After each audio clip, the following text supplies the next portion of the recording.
passaram 15 anos entre a promessa de Deus e o nascimento daquele filho, Isaac. 15 anos. Mas é muito tempo.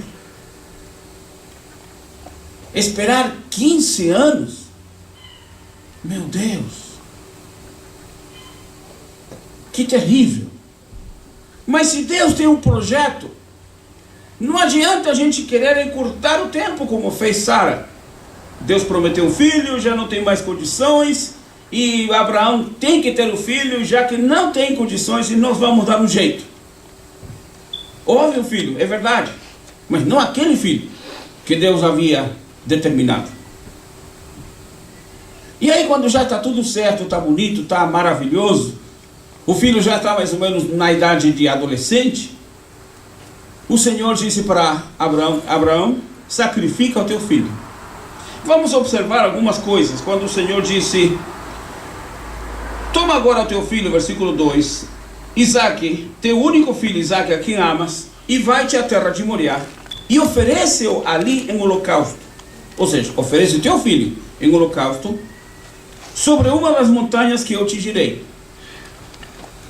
Então se levantou Abraão pela manhã, de madrugada, alvardou o seu jumento e tomou consigo 2 de seus moços e Isaque, seu filho, e fendeu lenha para o holocausto, e levantou-se e foi ao lugar que Deus lhe dissera. Quando Deus dá essa ordem a Abraão, Deus não perguntou a Abraão: você poderia oferecer seu filho? Abraão, você tem condições de oferecer seu filho? Abraão, você gostaria de oferecer seu filho para mim? Deus não fez essas perguntas. Deus disse: vai. E é muito claro no versículo 1, verso 2, disse aqui: toma agora teu filho, teu único filho Isaque, a quem amas, e vai-te à terra de Moriá, e oferece-o. Deus não perguntou se Abraão queria, podia ou dava para fazer. Deus disse: você vai ter que oferecer ao seu filho, você vai ter que ir para o lugar que eu vou te mostrar, eu vou te mostrar o monte, vou te mostrar o lugar, e ali você vai oferecer seu filho em holocausto. Abraão não questionou, não reclamou, Abraão não chorou, Abraão não comentou com sua esposa, não comentou com seus criados, nada disso. Se levantou de manhã cedo, preparou a lenha, preparou tudo e foi embora com seu filho e seus moços, seus criados. No verso 4, ao terceiro dia, ou seja, eles caminharam bastante. Ao terceiro dia levantou Abraão seus olhos e viu o lugar. De onde ele viu o lugar? De longe, ou seja, ainda dava algumas horas para continuar caminhando. Ainda havia algumas horas para continuar caminhando. E disse Abraão aos seus moços: ficai-vos aqui com o jumento, e eu e o moço iremos até ali, e havendo adorado, tornaremos a vós. Aqui há um detalhe importante: a necessidade de estar sempre em um ponto específico de dependência total de Deus. Se o problema é grande, eu tenho que confiar. Se o problema é menor, eu continuo confiando. Se eu estou na bênção, devo continuar confiando. Se Deus está no controle de tudo, está tudo maravilhoso, tenho que continuar confiando. Amém. Confiar, depender, esperar, buscar, são verbos que se encaixam na vida de uma pessoa que tem comunhão com Deus. Saber confiar, saber esperar, saber entender, saber posicionar, saber depender, saber esperar, são verbos que fazem uma diferença muito grande numa pessoa que tem contato com Deus. Porque a pessoa que não tem um contato total com Deus, em vez de esperar, se desespera.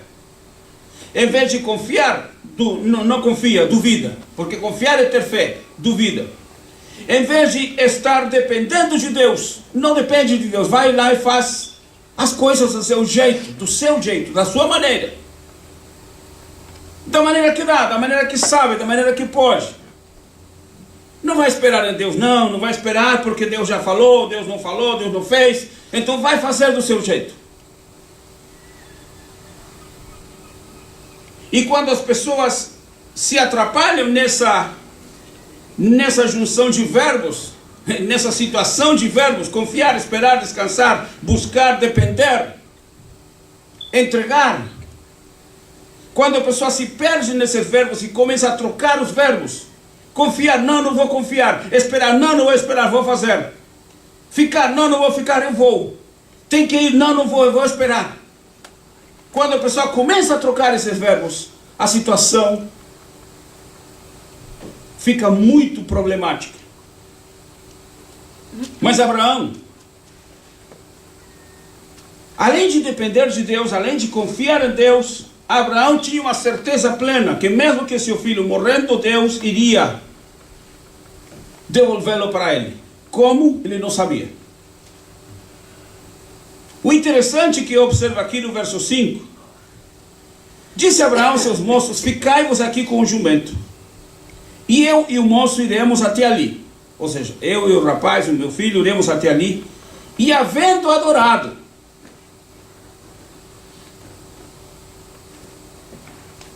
Abraão usou o verbo adorar. Em uma situação de conflito, numa situação de problema, numa situação quando Deus exige uma grande oferta, um grande sacrifício, uma grande entrega, a última coisa que uma pessoa poderia pensar seria adorar a Deus. Mas espera aí, irmão, adorar a Deus no problema? Adorar a Deus numa necessidade? Adorar a Deus numa situação de tristeza, de angústia? Não é tempo para adorar a Deus. Não é momento para adorar a Deus. E não é lugar para adorar a Deus. Como é que vai adorar a Deus para matar seu filho? Não tem lógica. Não se encaixa, não existe um nexo. Não existe um nexo racional, inteligente. O ser humano seguia muito pela vista. O ser humano seguia muito por aquilo que pega, que toma. Se não vê, não acredita. Se não coloca as mãos, não acredita. Como vai adorar a Deus numa situação de tão profunda entrega, de tão profundo sentimento,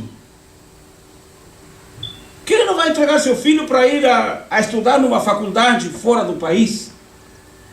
Não vai entregar seu filho para que faça uma viagem? Ele vai matar seu filho.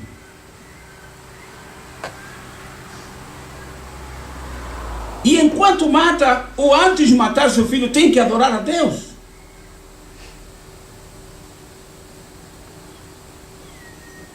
Isso não se encaixa. Logicamente isso não tem sentido. Não tem raciocínio, não tem nexo. Aí onde entra a visão da fé. Aí onde entra a visão da dependência. Há coisas que humanamente não dá para entender. Não tem lógica. É maluquice. É bobagem. Há coisas que logicamente não tem significado, não tem sentido, não tem razão de ser. Construir uma arca, irmãos, quando nunca houve chuva, é coisa de maluco. Um grande navio, quando nunca houve chuva sobre a terra, e ainda distante do mar, pior ainda. Construir um navio lá em Valadares. Teófilo Otoni. Em lugares onde não tem mar. A pessoa diz, esse camarada está muito doente, está muito mal, ele tem que ser internado. É uma questão de segurança pública. Então talvez alguém passava e ficava olhando a grande embarcação que Noé estava fazendo e dizia: esse sujeito louco, será que ele vai carregar aquele navio até o mar? Esse aí não tem lógica. Ou será que o doido vai pensar que o mar vai subir, a água vai subir e o navio vai começar a flutuar? Não tem lógica. Na mente humana, na razão humana, há coisas que não têm lógica. Disse o grande filósofo, matemático e físico Pascal: a fé tem razões que a própria razão desconhece. Fé em Deus é acreditar que o impossível se torna possível. Fé em Deus é acreditar que aquilo que hoje não está, não existe, não pode, Deus pode fazer. Amém. Isso é fé. O que ultrapassar isso é balela, é loucura. Fé é acreditar que mesmo que a situação seja contrária, como disse o salmista, mesmo que os montes se mudem, mesmo que haja mudanças em toda a face da terra, eu continuarei confiando no Senhor. Amém. E ele disse, mesmo que haja mudanças e o mundo inteiro se mude, Deus continuará sendo o meu refúgio e fortaleza. Amém. E Abraão disse aos seus criados: eu vou com o moço, iremos lá, adoraremos. Abraão nos disse: eu vou sacrificar meu filho, eu vou matar meu filho. Não. Abraão disse: iremos, adoraremos ao Senhor e voltaremos. Como? Abraão nem sabia como isso podia acontecer. Mas Abraão sabia que iria com seu filho e voltaria com ele. Amém. Amém. Iremos e voltaremos.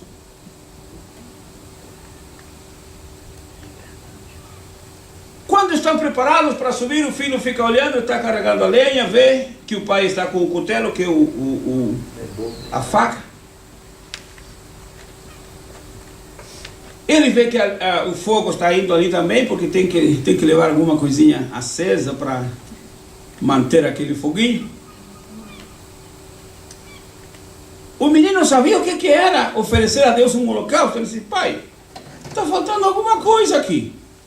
Eu estou vendo, lenha está comigo, o cutelo está com o Senhor, o fogo também. Cadê o cordeiro? Aí Abraão disse: não se preocupe com isso. Não se preocupe com isso. Deus proverá para ele mesmo. Eu vou oferecer um sacrifício a Deus e ele vai oferecer o cordeiro. Se não, já está. Ou não está? Já está pronto. Se Deus não prover o cordeiro já está.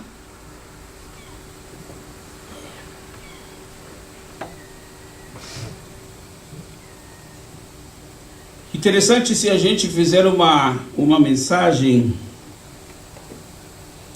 figurativa, usando as figuras, usando a exposição, uma mensagem expositiva.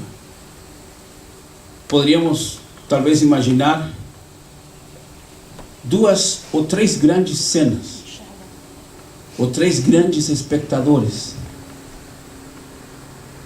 Vamos imaginar um pouco. Abraão caminha e no terceiro dia ele enxerga de longe o lugar onde tem que adorar a Deus e sacrificar o seu filho. Caminharam, chegou até ali e disse: olha, vocês ficam aqui que eu vou com o rapaz, iremos lá, adoraremos ao Senhor e voltaremos. Então, primeira cena, primeiro grupo de pessoas que está olhando Abraão, os servos, que vem que Abraão vai se afastando lentamente com seu filho, levando a lenha, levando o fogo e o cutelo. Estão indo para a montanha para subir.